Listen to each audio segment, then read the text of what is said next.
Hello, everyone. Oh, hi. Lots of familiar faces and names in here today. I think the microphone is plugging okay. If you guys can hear me, can you please drop a thumbs up or something on the chat so I know that you're there? Hey, Hans. I hope you're all good. Oh, hey, everyone. Oh, hi, Lorraine. Hi again. Hi, Norman. Hi, Julian, everyone. Wow, okay. Thank you so much for showing up today. Right, so very quick introduction before we get started. You probably have seen the quick sneak peek of the reenactors because the camera was facing the other way around. But today we have a super special tour because I'm joined today by two members of the Roman reenacting group, Legio Augusta. They are actually based in the area of Portsmouth here in the south of England, but they do events not just actually in the whole of the UK, but literally around Europe. They are one of the most popular Roman reenactment groups, and I say reenactment groups here in general. They've had shows in the British Museum, in Fort Nelson, which is part of the Royal Armouries here in the UK, and they often go to the reenactment park in Holland called Archeon, and all sorts of shows are having gigs in Romania, Spain, the gladiator shows in Nimes, Rome. Literally, I could go on forever and ever and ever. So these are people who know their stuff. So James will be doing for us a little talk about the actual role of a Roman soldier in the Legion and the gear that they used. And then we also have Sarah, who would be helping out with some props. Now, because we obviously have just one microphone and the cable, is long, but it's limited, we're going to be plugging James onto the microphone while he's talking. And then for the demonstrations, he will just unplug the microphone momentarily. I'll be holding it, and then they'll be showing you the action part of things. So while the talking is going, there should be no problem. Just obviously keep in mind that while they're actually swinging weapons around, it wouldn't be advisable that the microphone is on the way, okay? But if at any point there are any issues, just let me know. Because obviously, well, you know, when weapons are hanging around, things can go wrong. So we've done some, health and safety and whatnot, but just to make you aware, it's all safe. Don't worry, they are professionals and they know what they're actually doing. Now, because this is supposed to be an interactive talk as well, if you guys have any questions, please drop them on the chat, because I'm going to be monitoring mostly the chat today while James does the talking. So anything that you want to ask James or Sarah, please drop it in there and I will pass it on to them. And just as a quick forewarning, it's not raining, it's sort of spitting. I think it's going to hold, but anyway, if it gets really bad, which I doubt it will be the case, I'll let you know as well. All right, okay, well, with this introduction, I am gonna now switch the camera on so you can see James, and I will be passing the microphone to him. So please bear with us for just 1 second. But first of all, let's give you a view of James. And here he is, our Roman reenactor. Right, okay, I'm just gonna approach James very quickly and drop the microphone to him.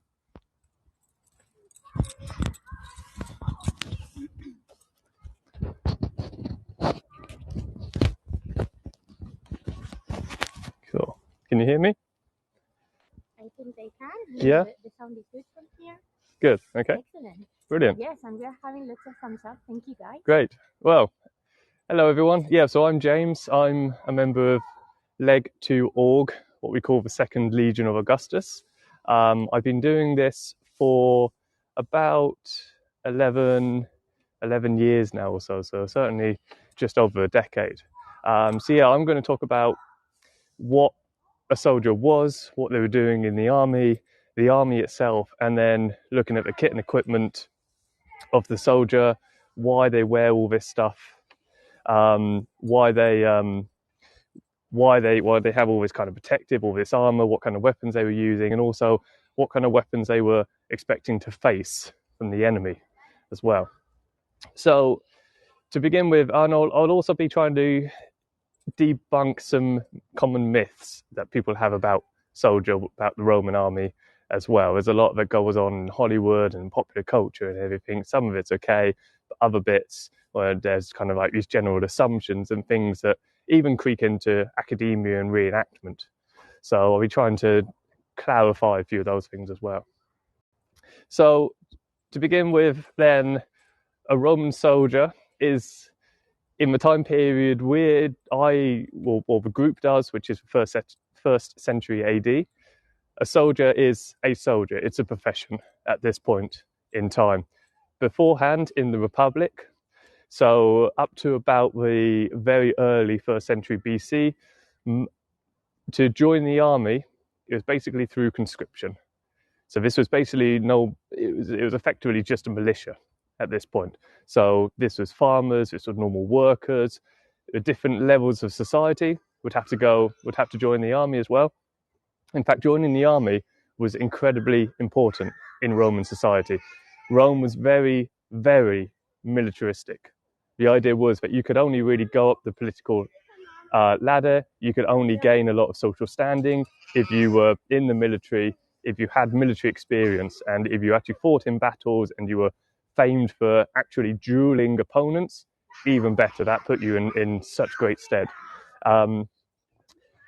So everyone had to take part in the army. Now, it was based on how much money you had or how much land you had, depending on what you could join in the army. So if you were kind of an average farmer, you had a bit of money, had a bit of land, you'd be going in as a regular legionary. At the time, you'd either be going in as a hastati or as a principe, depending on your level of experience and just kind of how much money you had, whether you could only afford like a brass pectora that just protected the chest area, or if you could actually go out and buy a full length, what we call lorica hamata, so this mail. If you were of the kind of upper middle class levels of society, what we call the equites or the knights is where we get the term the equestrian class or equestrian. These are the people who could afford their own horses. So they joined normally as cavalry. Now, this wasn't a bad deal because the cavalry often were used as flanking maneuvers or to kind of pursue the enemy when they were already running away. So you generally didn't tend to see too much action with them. It started changing during the later part of the history, where they started using the equites more and more, so it became a bit more dangerous, but overall it wasn't a bad place to be. If you were really poor, you could still join and you became what they called the velites. These were basically skirmishers. All you could effectively afford was a couple of spears or a couple of javelins, and you were then used as skirmishing troops. If you had no money at all, you weren't able to join the military. So it was based on money, it was based on class. It's strange to think that the kind of military system was so classist like that, but that's how it was. There were a couple of times when they had to conscript just anybody. So even if you had no money at all, you were still drawn into the army and basically just gave you stuff. We have a question, from the audience. Annette is asking, do you know around what age people would join the army? The army. It was normally around 18. So you normally had to join the army between the ages of 17 to 46. You either had to join for about 30 to 35 years or so, or serve about 16 campaigns. But it's a good question. It changes a little bit. So when Hannibal, and I'm sure everyone's heard of the famous Hannibal general from Carthage, when he was attacking Rome, he was beating up the Romans so much that they had to drop the age of conscription down to 16. So these are basically just teenagers being drawn into the army. What about mercenaries? Is asking John. Mercenaries. They didn't use mercenaries so much. Mercenaries were used a lot around this period, but not necessarily by Rome. They were used by some of the Greek states, by the Macedonian kingdoms or the Hellenistic kingdoms at this point, by Carthage, but they weren't necessarily used by Rome. Rome had its own kind of separate force outside the legionaries called allies, and these are the things I'll be coming on to next. So the allies. The allies were basically conscripted troops from towns in Italy. So what Rome did was, when they started expanding across Italy, when they came up to a town, they said to them, we can either just destroy you, or you can join us, you can keep your autonomy, you can keep your government and everything else, but you give us taxes and whatnot and everything, but also you give us a set number of troops for us to use. Now, these weren't legionaries, these may be equipped fairly similarly, but they weren't They weren't citizens. Now, this caused a lot of problems in the 1st century BC when there was actually a war between Rome and her allies because they were having enough of it. They were giving all these troops to Rome, but they weren't getting any kind of citizen, they weren't getting any legal or political reward from it. So Rome had to change the whole way that she and the allies interacted. But yeah, so they didn't use mercenaries as such, but they had their own source, basically. Now, what this did was this meant that Rome almost had unlimited numbers.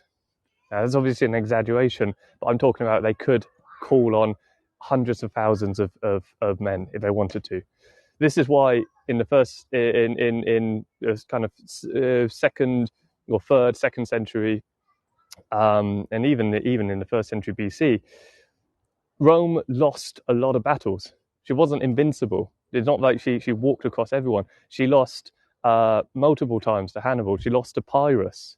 But because Rome had such this huge pool of men that she could draw from the city itself, which even in the days of Pyrrhus potentially numbered around 200,000, and all these other towns and other cities in Italy, it meant that even though she would send out a force of say 50,000 men, if that got completely wiped out, it was never really that much of an issue because she could draw upon all these other men from the Italian towns. It did cause Rome a lot of concern, a lot of grief when that many men died. But for instance, when Hannibal invades, we often think of Hannibal really bringing Rome to her knees. But Polybius basically says that no, Rome, according to Polybius, Rome had access to about 700,000 men, and Hannibal only attacked with about 40. So he was never, ever really going to win. So that comes on to the actual model or the kind of professionalism of it. So the Romans, they changed things. Their empire started getting big. They started controlling the Mediterranean.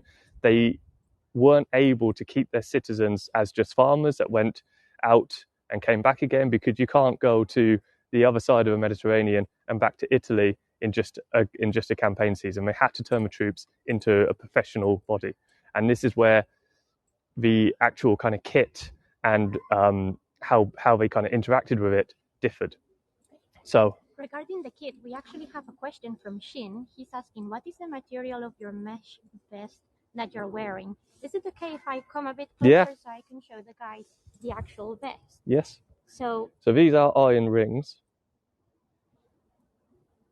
So all this is metal. There's no plastic. There's no any kind of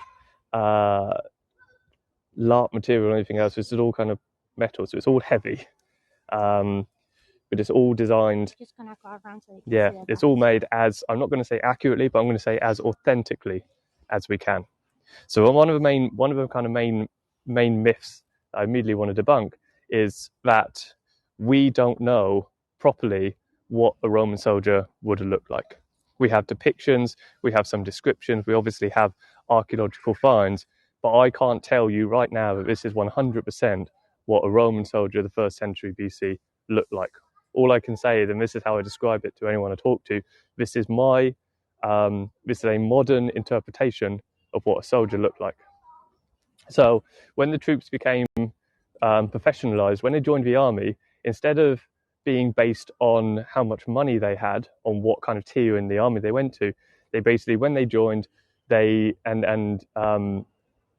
they joined, they were also able to sign up now. This wasn't just conscription. Conscription was still a very large part of it, but people can now voluntarily sign up and join the army.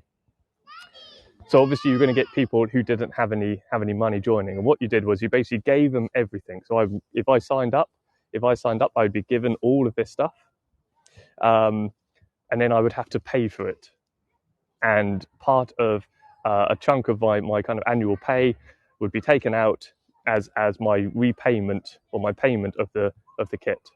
But that meant that it was mine. So when I retired, I kept everything, and I could either keep it or I could sell it back to the army. So this stuff would all be mine.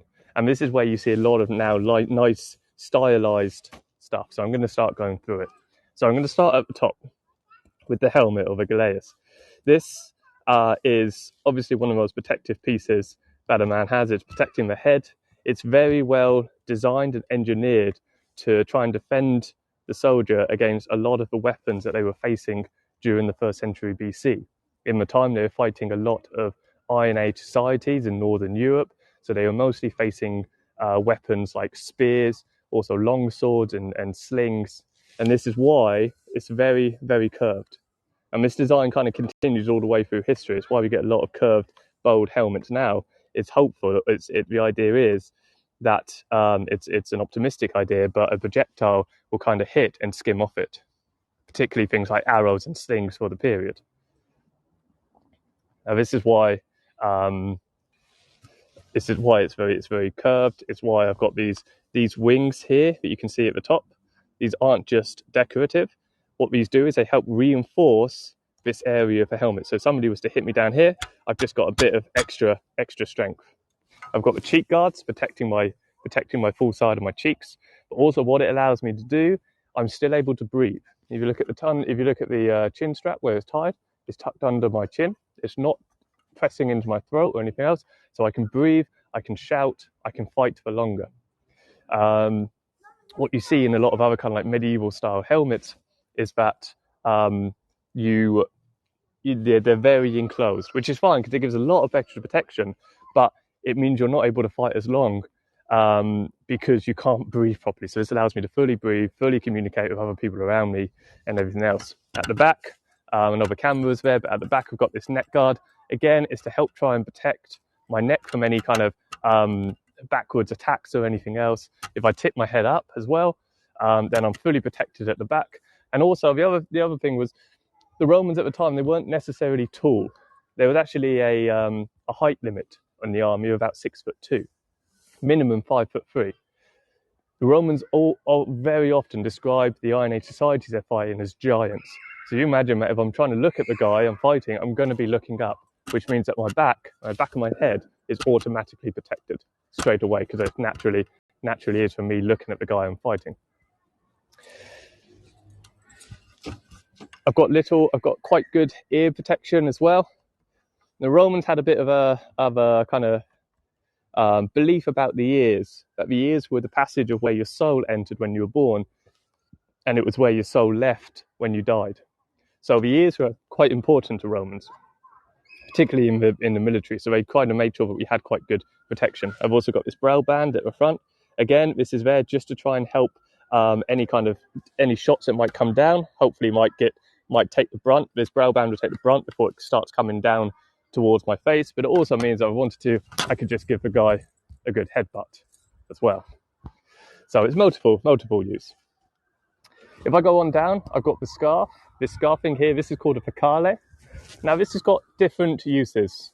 The first one is, it's, as it says on the tin, it's a scarf, so it's keeping my neck warm. It can be made out of different material. This is just made out of linen. But what it also does is it helps protect my neck from, first of all, the straps or this leather thong here from the helmet. And it's tucked in actually underneath the mail, so it's helping the mail not rest so much on my shoulders, and it's stopping the mail from chafing my neck as well. Yeah. James, Aaron is pointing out that you didn't talk about your plume. Oh, the crest! I forgot it's on there. Yes, and in fact, if we can also have the other plume, Sarah. Yes. Yeah. So the crest, I don't often wear this because personally I don't like this. Okay, this is purely for show. This one here is what you'll see in most movies. It's red. It's fairly common sight you'll see in a lot of reenactment groups as well. The one I'm wearing here is a bit more flashy, it's a bit more showy. It's what a lot of reenactment groups tend to have the optio wearing, one of the officers in the army. But it's purely for show, basically. Now this is made out of fiber horsehair, and often we tend to think, or the common misconception or a common kind of myth and belief is that the crests were made out of horsehair. Now we've only really found one that's in existence, and that was made out of bog grass. And they didn't have to be as fancy as this. In fact, there's a few accounts of Romans literally just grabbing tufts of grass and whatnot and sticking it in their helmet, and that's their crest. So it probably quite rarely, unless I wanted to afford it or was kind of an officer myself, see one this kind of fancy. But it does look quite cool, so I don't mind wearing this one too much. But the reason I don't like wearing them is because in fighting they're absolutely useless. Okay, if you think of your head as the main important part, if somebody has control of your head, they've got control of your entire body, which is why in a lot of modern fighting people will go for it. So if somebody grabs it, they've immediately got control of my head. Also, if Sarah, my assistant, picks up a sword, yes, or and if she puts the sword through it, like that, she's got immediate control of my head. Cool. So there's also when there's different formations, and one of the formations I'll come on with the shield is called the testudo, it doesn't work with it. So we never really see depictions of soldiers fighting with their crest on. These are purely decorative. Yes. So Anita was asking, would the plumes be worn only by officers, like something that's flashy like that? No, the plumes to be worn, or head decorations in general, be worn by ordinary soldiers. So I don't have them on this helmet, but what you may also, what appears on some helmets are kind of little pockets for where people could stick in feathers. And there's actually some accounts of people sticking in things like peacock feathers or ostrich feathers, anything kind of big and fancy like that will show off. But all the soldiers be wearing a crest. And I'm talking about big parades like triumphs, where they had to look kind of as flashy or as showy as they could. So yeah, this wasn't just the overall kind of quality and design of it might be reserved for officers, but overall everyone would be wearing at least something on their head. Aaron was just saying this is definitely just worn for photo opportunity. Oh yeah, no, exactly right. I mean, there's a level of psychology into it as well, and it's why a lot of modern kind of military parade things might have always something on the head. It makes me look taller than I actually am. I'm not actually that tall, but this thing here puts me over 6 foot. So if you can imagine that you're the enemy and you're waiting for Romans to come, and they may wear these on their marching to make them look more imposing. And the Romans, they didn't really care whether they went to battle with you or not. They had a set plan, and normally it was they're going to go towards your main city or they're going to go towards your main settlement and take it. So they didn't necessarily care. And if you wanted battle with them, but then you saw all these about roughly 5,000 legionaries marching along in the legion, and they're all kind of looking big and opposing with these things on, it's probably going to make you think twice before you directly attack them. So I don't like wearing it necessarily. But yeah, so coming on down, so I've done the scarf. I'm also wearing, as you can see, a torque. Now you might be wondering why that's not really Roman, that's Gallic, or it's too Asterix and Obelix or whatnot. But again, one of the main things that soldiers were promised, whether they were in the Republic or in the Imperial time, was that when they joined, if they were going on campaign, there were 4 things that the general always promised them. And it was basically that the gods were with them, it was that they were going to win, it was that they were brave and courageous all the time, and the 4th, and probably most important to a regular man, was that they were going to get lots of booty and treasure. I don't mean booty in the common sense. I mean like things like war spoils and everything else. So basically, once you've defeated the enemy, once you've won the battle, feel free to kind of take what you want. And in fact, a lot of generals, to keep their troops' morale up, they would give a large portion of the spoils and divvy it out to the troops, just for popularity, basically. So this is basically me saying, I beat somebody up, or I killed a Gaul, I've taken this thing, and also this talk here as well. So I'm showing off my kind of bravery in a way, and also my kind of sense of self-dueling. Again, we think of Roman soldiers as purely soldiers fighting in a unit, but we actually have a lot of evidence as well to show that they really wanted to kind of do this individual warrior-style duel fighting. So this is me kind of showing off my skill in fighting. I didn't buy it off eBay or anything. So going on down, then we've got the most imposing thing you probably noticed first, which is my armor. Now this is mail. This is what we call lurica hamata. And this is one type of armor that they wore. The other famous one was, of course, the lurica segmentata. Now these ones these are plated, so these would go on my shoulders.